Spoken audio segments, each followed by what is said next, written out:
जय हिंद दोस्तों। देखिए, इस वीडियो में मैं आपसे थोड़ा सा सिलेबस पर बात करूंगा। और आप यूपीएससी मेंस एग्जामिनेशन को लेकर के काफी घबरा जाते हैं। तो यूपीएससी ने अपने नोटिफिकेशन में यानी अपने सिलेबस के अंदर ही, आईएएस के सिलेबस के अंदर ही कुछ ऐसी महत्वपूर्ण बातों को बताया है जो टॉपर्स तो जान लेते हैं लेकिन आप लोग नहीं जान पाते हो। एक आम व्यक्ति उन तक नहीं पहुंच पाता है लेकिन टॉपर्स उन चीजों को पढ़ते हैं। सिलेबस पढ़ना बहुत जरूरी है दोस्तों। तो आज मैं आपको सिलेबस का वो पार्ट बता रहा हूँ जो मुख्य परीक्षा के बारे में बहुत स्पष्ट रूप से कुछ महत्वपूर्ण बात कही है।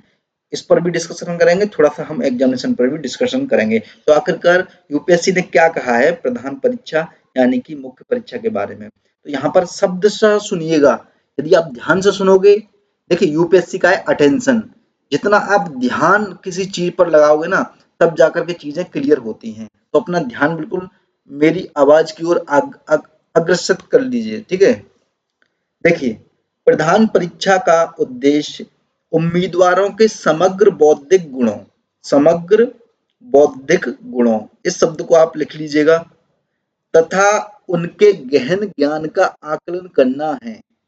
यानी कि समझ रहे हैं आप। समग्र बौद्धिक गुण यानी कि बुद्धि आपकी जितनी भी है, जो अब तक आपने उस बुद्धि से सीखा है, आखिरकार क्या गुण आपने सीखे हैं, वो उनके गहन ज्ञान का आकलन, यानी कि जो आपने ज्ञान प्राप्त किया है उस बुद्धि के आधार पर, उस ज्ञान का आकलन करना है। किस चीज का? मुख्य परीक्षा का। ठीक है। मात्र उनकी सूचना के भंडार और स्मरण शक्ति का आकलन करना नहीं है।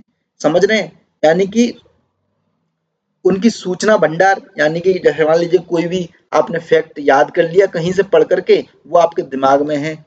स्मरण शक्ति आपकी कितनी है, इसका आकलन नहीं करना है यूपीएससी को। यही कारण है कि 50% पे तो दोस्तों टॉपर बन जाते हैं, क्योंकि ये चीज क्या होती है वो नहीं समझ पाते हैं। यानी कि आपको फैक्ट आए या ना आए, लेकिन किसी भी स्थिति के प्रति आपकी क्या सोच है, क्या समझ है, आपको वो आंसर में लिखोगे तब जाकर के 70-80% मिलेंगे। वरना लोग स्मरण शक्ति के आधार पर ही इस मुख्य परीक्षा को अब तक लिखते आए हैं, क्योंकि ये जानकारी नहीं है लोगों को। इसी वजह से वो 50% पर भी टॉपर बन जाते हैं। यदि आप भी इन बातों का ध्यान रखोगे, ज्यादा रटनी वाली चीजों पर, यानी कि आप फैक्चुअल चीजें ज्यादा नहीं लिखोगे वहां पर, यानी कि अपना ये नहीं दिखाओगे आप कि मेरे अंदर कितनी स्मरण शक्ति है, मैंने ये भी याद किया है वो भी याद किया है। नहीं, आपने जो भी मुद्दा है उस मुद्दे के बारे में आप क्या सोचते हो, मेन चीज ये है। ठीक है, ये एक पार्ट हुआ, ठीक है, छोटा सा। और इससे भी जो बड़ा पार्ट है वो मैं आपको बता रहा हूं, ध्यान से, ध्यान पूर्वक। अब लगा लीजिए ध्यान एक एक शब्द पर। ठीक है, दो शब्द मैंने बताए यहाँ पर, समग्र बौद्धिक गुण और, ठीक है, एक तो ये पॉइंट आप नोट कर लीजिएगा कि ये चीज जरूरी है। दूसरा, यहाँ पर सुनिए, जो सामान्य दंड के जो प्रश्न पत्र होते हैं दोस्तों, उसमें आखिरकार क्या करना है। तो यहाँ पर यूपीएससी ने क्या लिखा है, सामान्य अध्ययन के प्रश्न पत्रों के प्रश्नों का स्वरूप, ध्यान से सुनिएगा, सामान्य अध्ययन के प्रश्न पत्रों के प्रश्नों का स्वरूप, इनका स्तर ऐसा होगा, यहाँ पर नोट करने वाली बात है, इनका स्तर ऐसा होगा कि कोई भी सुशिक्षित व्यक्ति, इस शब्द को नोट कर लीजिए, कोई भी सुशिक्षित व्यक्ति, समझ रहे हैं आप, कोई भी सुशिक्षित व्यक्ति बिना किसी विशेष अध्ययन के, इस शब्द को नोट कर लीजिए, बिना किसी विशेष अध्ययन के इनका उत्तर दे सके। तो दोस्तों कैसे प्रश्न पूछे जाएंगे सामान्य अध्ययन के अंदर, जो पेपर 1, 2, 3, 4 होते हैं आपके सामान्य अध्ययन के, इनका स्तर कैसा होगा, कोई भी सुशिक्षित व्यक्ति हो। सुशिक्षित कौन व्यक्ति होता है, जो जागरूक होता है, जिसमें बौद्धिक क्षमताओं को अपनी यूज करता है बात वार्तालाप में या कहीं पर भी, ठीक है। वो बिना किसी विशेष अध्ययन, ऐसा नहीं है कि ऐसे प्रश्न नहीं आएंगे कि आपको जैसे मान लीजिए कार्बन क्रेडिट पर पूछा है तो आपको कार्बन क्रेडिट पर आप विशेषज्ञता हासिल होगी तभी आप लिख पाओगे, नहीं। कोई भी सुशिक्षित, यानी कि आप कार्बन क्रेडिट के बारे में एक नॉर्मल सी जानकारी है जो मान लीजिए करंट अफेयर में कभी चली होगी, और एक आपने जो अवधारणा बनाई होगी उसके बारे में, यदि उसे आप लिख दोगे ना, तो वही उत्तर सही माना जाएगा, ना कि विशेष ज्ञान वाला। समझे? अब आगे बढ़ते हैं थोड़ा सा। प्रश्न ऐसे होंगे प्रश्न ऐसे होंगे जिनसे विविध विषयों पर, यानी बहुत सारे विषयों पर, अलग अलग विषयों पर उम्मीदवार की सामान्य जानकारी का परीक्षण किया जा सके। यानी कि कैसे होंगे प्रश्न? बहुत सारे विषयों के ऐसे प्रश्न होंगे, ठीक है, उनकी सामान्य जानकारी, एक सामान्य जानकारी, यानी सामान्य अध्ययन तभी तो लिखा है, एक सामान्य सी जानकारी का परीक्षण किया जा सके, ना कि विशेषज्ञता का। यदि आपने विशेषज्ञता पूर्वक वो आंसर लिखा है ना दोस्तों, तो आपके नंबर इसमें कट जाएंगे। यहाँ इस बात को नोट कर लीजिएगा। इसी वजह से ज्यादा पढ़ने वालों का यूपीएससी में कभी नहीं होता है, नए लोगों का बहुत जल्दी हो जाता है, क्योंकि वो विशेषज्ञता हासिल नहीं कर पाते हैं, या फिर जो सेलेक्टेड लोग होते हैं वो बाद में ज्यादा इतना नहीं पढ़ पाते हैं, लेकिन फिर भी उनकी टॉप रैंक आ जाती है। इसका रीजन यही है कि वो विशेषज्ञता पूर्वक नहीं, सामान्य जानकारी का परीक्षण किया जा सके। समझ रहे हैं? और जो सिविल सेवा में करियर से संबंधित होंगे, सिविल सेवा में आपकी के करियर से रिलेटेड ही प्रश्न पूछे जाएंगे। यानी कि एक सिविल सेवक को क्या क्या जानकारियां होनी चाहिए, कितना जागरूक होना चाहिए, किन किन परिस्थितियों से वो गुजरता है सिविल सेवक। यहाँ पर सिविल सेवा का मतलब समझ जाइएगा, आईएएस तो है ही, लेकिन आईपीएस भी है, और अन्य जो 26 जो सर्विसेज हैं उनके बारे में ये सारी बातें करी गई है सिविल सेवा में करियर से संबंधित होंगे। यानी कि आप अपनी जो सिलेबस के अंदर दी जाती हैं 25-26 सर्विसेज, तो उन सब से रिलेटेड जो भी घटनाएं घटित हो रही हैं उनकी यदि आप सामान्य सी जानकारी रख लोगे तो आपका प्रश्नों का जवाब आप बड़ी आसानी से दे सकते हो और उनमें भरपूर नंबर मिल सकते हैं। समझ गए? नेक्स्ट आगे बढ़ते हैं थोड़ा सा। प्रश्न इस प्रकार के होंगे जो सभी प्रासंगिक विषयों के बारे में उम्मीदवार की आधारभूत समझ और परस्पर विरोधी सामाजिक आर्थिक लक्ष्यों, उद्देश्यों और मांगों का विश्लेषण तथा इन पर दृष्टिकोण अपनाने की क्षमता का परीक्षण करें। अब ध्यान से थोड़ा सा समझने का प्रयास करिएगा। प्रश्न किस प्रकार के होंगे? क्या कहा है यूपीएससी ने सिलेबस के अंदर? प्रश्न इस प्रकार के होंगे जो प्रासंगिक विषयों, यानी कि जो जरूरी विषय हैं, सिविल सर्विसेज से रिलेटेड जो आपको जानकारी होनी चाहिए के विषयों के बारे में उम्मीदवार की आधारभूत समझ। आधारभूत का मतलब जानते हो आप? बेसिक नॉलेज है, एक बेसिक नॉलेज की बात यहाँ पर करी गई है। जो कहाँ से मिलती है दोस्तों बेसिक नॉलेज? एनसीईआरटी से मिलती है आपको बेसिक नॉलेज।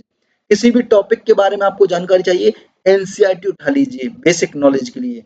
तो क्या क्या उम्मीदवार की आधारभूत समझ यानी बेसिक नॉलेज और परस्पर विरोधी, यानी कि आपस में क्या हो, परस्पर विरोधी सामाजिक आर्थिक लक्ष्यों, यानी कि सामाजिक आर्थिक लक्ष्यों में क्या हो, डाइवर्सिटी जो होती है उन लक्ष्यों को और उद्देश्यों और मांगों का विश्लेषण करना आना चाहिए आपको। ठीक है, इन पर आपका दृष्टिकोण भी होना चाहिए। आपका दृष्टिकोण क्या है कि सामाजिक लक्ष्यों को या फिर आर्थिक लक्ष्यों को कैसे प्राप्त किया जाए, उन उद्देश्यों को कैसे प्राप्त किया जाए, या मांग जो है उनकी वो कैसे एक तरह से आप अपनाओगे।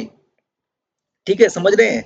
उम्मीदवार संगत, सार्थक और सार गर्भित उत्तर दें। संगत जो पूछा गया है उसमें क्या हो, समानता हो जो पूछा गया है, सार्थक जो पूछा है उसी पर, और सार गर्भित यानी कि एक उसमें लगातार कंटिन्यूटी हो। तो ये बताया है किसमें? यूपीएससी ने अपने सिलेबस के अंदर। तो इन महत्वपूर्ण बातों को यदि ध्यान में रखोगे तो आपके जीएस में इनको नोट कर लीजिएगा। ये आपका गुरु है, ये मैं जो बता रहा हूँ मैं गुरु नहीं हूँ। ये जो सिलेबस के अंदर ये जो लाइन दी है ना 5-7 लाइन, ये आपको दिशा निर्देश देंगे यूपीएससी मेंस एग्जामिनेशन की तैयारी करने के लिए। ठीक है, एक महत्वपूर्ण चीज और है कि परीक्षा के वैकल्पिक विषय के बारे में बहुत सारे लोग डिफिकल्टीज रहती है, क्या प्रश्न पत्र क्या है, तो उनके बारे में भी यहाँ पर थोड़ा सा मेंशन कर दिया है, और मैं आपको थोड़ा सा आज बता भी देता हूँ इसके बारे में कि पाठ्यक्रम का स्तर कैसा होगा। मुख्य रूप से कैसा होगा, ऑनर डिग्री का स्तर होगा। ऑनर डिग्री होती क्या है? अर्थात स्नातक डिग्री के ऊपर का होगा थोड़ा सा, और स्नातकोत्तर यानी मास्टर डिग्री के निम्नतर स्तर का होगा। ठीक है। और बाकी के जैसे कुछ विषय होते हैं, इंजीनियरिंग या चिकित्सा विज्ञान या विधि के मामले, इनका जो प्रश्न पत्रों का स्तर कैसा होगा ऑप्शनल वाला, वो होगा स्नातक स्तर वाला यानी कि ग्रेजुएट वाला।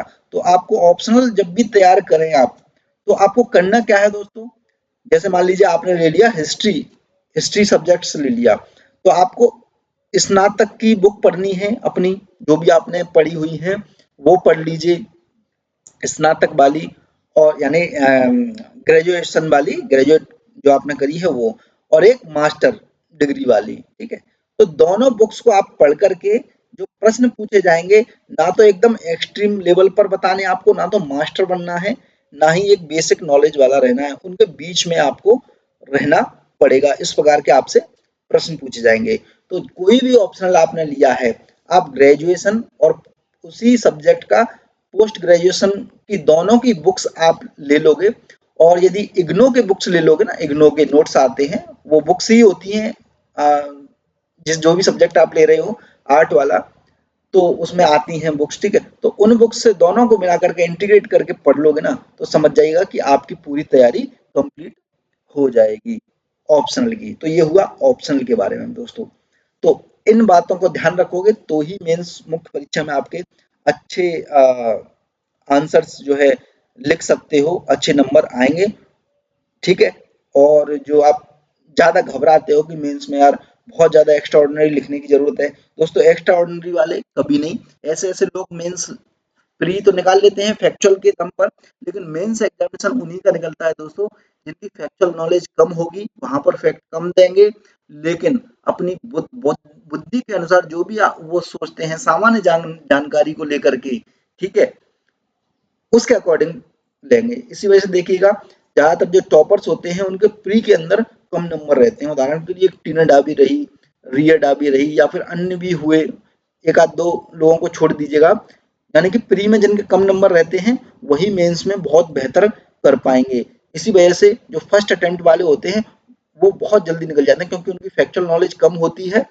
इस कारण से उनकी लेखनी में फैक्ट इतने नहीं आ पाते हैं, उनका अपना जो है वो आ पाता है। ठीक है। इस वीडियो को लाइक और शेयर कर दीजिए, और चैनल को सब्सक्राइब कर लीजिएगा। डिस्क्रिप्शन कमेंट बॉक्स में हमारा टेलीग्राम चैनल भी मिल जाएगा, उसे ज्वाइन कर लीजिएगा। पीडीएफ वगैरह वहां पर देता हूँ, और जो आपको यूपीएससी के लिए जानकारी रियल में चाहिए वो जानकारी खोज करके मैं आप तक लाता रहूंगा, क्योंकि मेरा काम है आपकी हेल्प करना। जय हिंद, जय भारत, धन्यवाद।